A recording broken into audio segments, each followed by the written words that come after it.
اللہ اب اس نے کوئی نیک عمل کیا تو ہے نہیں، قبر میں تو عمل ختم ہو جاتا ہے، اتنا کرم کیسے؟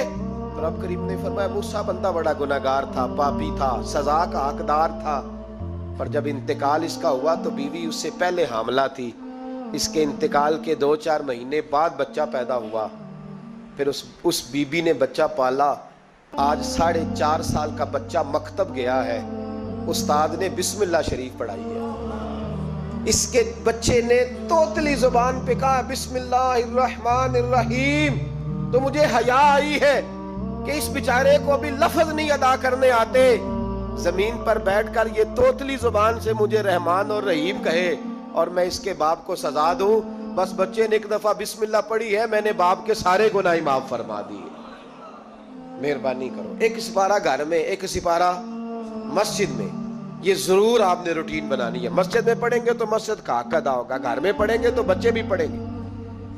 اور تیسرا سپارہ وہ ہے جو آپ نے تراویح میں سننا ہے۔ کتنے سپارے ہو گئے ایک دن میں؟ 3۔ تو رمضان میں کل کتنے ہو گئے؟ 3 قرآن پاک۔ کتنے قرآن پاک جی؟ 3 قرآن مجید، ایک سپارہ دن میں، ایک رات میں، تو آپ کا 10 دن کے اندر انشاءاللہ قرآن پاک ختم ہو جائے گا۔ کریں گے انشاءاللہ تعالی؟ یہ ذہن بنائیں، یہ ذوق پیدا کریں، اور قرآن پاک کا ایک حرف پڑھیں تو اللہ 10 نیکیاں دیتا ہے، اور رمضان شریف میں 70 گنا بڑھ جاتی ہیں۔ تو اب ذرا ضرب دے لو، بات کہاں جائے گی؟ تو رمضان المبارک میں قرآن پاک سے، میں نے کہا کوئی اخبار نہ دیکھو، کچھ نہ دیکھو، سارا دن بس قرآن پاک دیکھو، سارا دن قرآن مجید پڑھیں، قرآن پاک سے دل لگائیں۔ حضرت عبداللہ ابن مسعود رضی اللہ تعالیٰ عنہ فرماتے ہیں نبی پاک صلی اللہ علیہ وسلم نے مجھے بلا کے کہا مجھے قرآن پاک تو سنا۔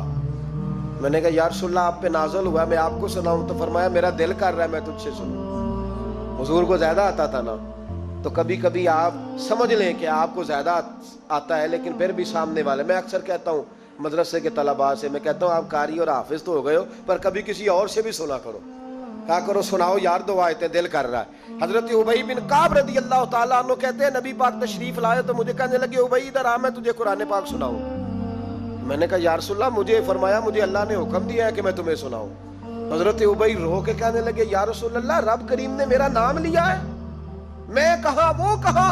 فرمایا ہاں تیرا نام لیا ہے۔ رونے لگے، کہنے لگے حضور پھر تو میں بڑا خوش نصیب ہوں، سنائیے میں سنتا ہوں۔ تو حضور سننا بھی حضور کی سنت ہے، سنانا بھی نبی پاک کی سنت ہے۔ قرآن مجید کو سنیں، اور پھر یار دکھ کی بات ہے نا کہ پاسپورٹ کے دفتر تو میں 2.5 گھنٹے کھڑا رہوں، شناختی کارڈ کے لیے میں 1.25 گھنٹہ کھڑا رہوں، اور میں پہلی دفعہ سعودی عرب جاؤں تو امیگریشن کے لیے 2.5 گھنٹے بھی مجھے لائن میں لگنا پڑے تو میں لگا رہوں، دنیا داری کے لیے تو میں اتنا کھڑا رہوں، اور تراویح کے لیے مجھے 1 گھنٹہ نہ کھڑا ہوا جائے تو میں بہانے کرتا پھروں۔ تو پھر یاد رکھو وہ حضرت سیدہ اسماء کہا کرتی تھی نبی پاک نے مجھے کہا تھا اسماء اللہ کے راستے میں گن گن کے نہ دینا ورنہ وہ بھی تجھے گن گن کے دے گا۔ جب ہم رب کریم کو وقت اس طرح دیتے ہیں کہ دنیا داری کے لیے تو ساری ہمیں ہمارے پاس ہمتیں موجود ہیں، اور تراویح کا وقت آیا تو بہانے ڈھونڈنے لگ گیا، تراویح کا وقت آیا تو وہ جو ہے اس نے شروع کر دی بات کہ جناب میرے فلان جگہ تکلیف ہے اور مجھے بلڈ پریشر ہو جاتا ہے تو پسینہ بڑا آتا ہے۔ تو اب تو آسانیاں ہی بڑی ہیں۔ صحابہ کہتے جب ہم مسجد نبی میں نماز پڑھنے جاتے تھے بارش ہوتی تھی تو مسجد میں پانی کھڑا ہوتا تھا، کیچڑ کھڑا بن جاتا تھا، تو ہم اپنی جھولیوں میں خشک مٹی ڈال کے لے جاتے تھے، اپنی اپنی جگہ بچھا لیتے مٹی، اور پھر ہم نماز پڑھتے تو ہمارے پیشانیوں پر بھی مٹی لگ جاتی۔ تو ایک صحابی جھاڑ رہے تھے تو نبی پاک نے فرمایا نہ جھاڑ، جب تک چہرے پہ رہے گی فرشتے درود بھیجتے رہیں گے۔ اب تو ایسی لگے ہوئے مسجد میں، پھر بھی تو تراویح نہیں پڑھتا۔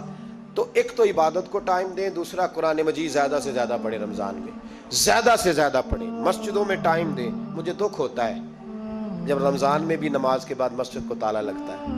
اگر ہم سارے آئیں مسجدوں میں، ہم رمضان شریف کے اندر وقت دیں، جس کے پاس ٹائم ہو وہ آ کے بیٹھ جائے، قرآن مجید کھول لے، تو میرا خیال ہے کہ مسجدیں بھی ہمیں دعا دیں گی کہ دیکھو ہر وقت انہوں نے میرے اندر تلاوت کی۔ ایک اور بات بھی عرض کرنی ہے، یہ مجھے کہا گیا ہے، میری اپنی طرف سے نہیں، یہ مجھے روکا دیا گیا ہے، کہہ دوں پکے نمازی ناراض تو نہیں ہو جائیں گے؟ جو پکے نمازی ہیں مسجدوں کے وہ میرے ساتھ وعدہ کریں ناراض تو نہیں ہو جائیں گے؟ نہیں تسی نہیں بول دے تساں ہو جانا، پکے بول دے نہیں پے، پکے گھور دینے پے، پکے نمازی، یہ پکے نمازیوں سے بات، ناراض تو نہیں ہو جائیں گے؟ یہ بول کے بتائیں، انشاءاللہ کہیں۔ کچے نمازیوں کو شکوہ ہے کہ پکے نمازی رمضان میں ہمیں گھورتے ہیں،